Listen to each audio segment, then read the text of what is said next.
Kerala hotel and restaurant association Alathur യൂണിറ്റിന് സ്വന്തം office കെട്ടിടമായി.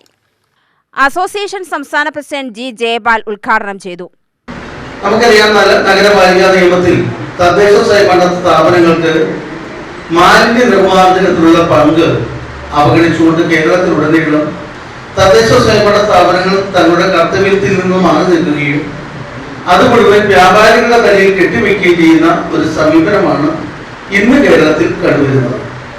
അതിനൊരു മാറ്റം വരുത്തുവാനും മാലിന്യ സംസ്കരണവുമായിട്ട് ബന്ധപ്പെട്ട വിഷയങ്ങൾ വളരെ സീരിയസ് ആയിട്ട് തന്നെ സംഘടന ചർച്ച ചെയ്യുകയും ഒപ്പം തന്നെ സമൂഹം നേരിടുന്ന ഏറ്റവും വലിയൊരു പ്രതിസന്ധി, നമുക്കറിയാം, വരും തലമുറ എന്ന് പറയുന്നത് നേരിടാൻ പോകുന്ന ഏറ്റവും വലിയ ഒരു പ്രതിസന്ധി എന്ന് പറയുന്നത് മാലിന്യ സംസ്കരണവുമായിട്ട് ബന്ധപ്പെട്ട് പ്ലാസ്റ്റിക് മാലിന്യത്തിന്റെ ആധിക്യം, അതുപോലെ തന്നെയാണ് ജീവിതശൈലി രോഗങ്ങൾ, ഇതെല്ലാം നമ്മളും കൂടിയായിട്ട് ബന്ധപ്പെട്ട് കിടക്കുന്ന കാര്യങ്ങളാണ്. അപ്പൊ വരും തലമുറയെ വാർത്തെടുക്കേണ്ട ചുമതല ഒരു പ്രധാന പങ്ക് വഹിക്കുന്ന കേരളത്തിലെ ഭക്ഷണ വിതരണ മേഖലയുമായിട്ട് ബന്ധപ്പെട്ട ഒത്തിരിയേറെ കാര്യങ്ങൾ ഇന്ന് ചർച്ച ചെയ്യപ്പെടുകയാണ്.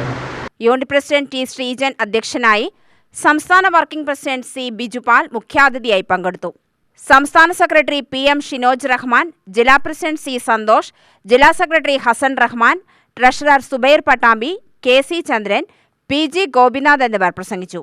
യു സജീർ സ്വാഗതവും കെ ഗോപാലകൃഷ്ണൻ നന്ദിയും പറഞ്ഞു.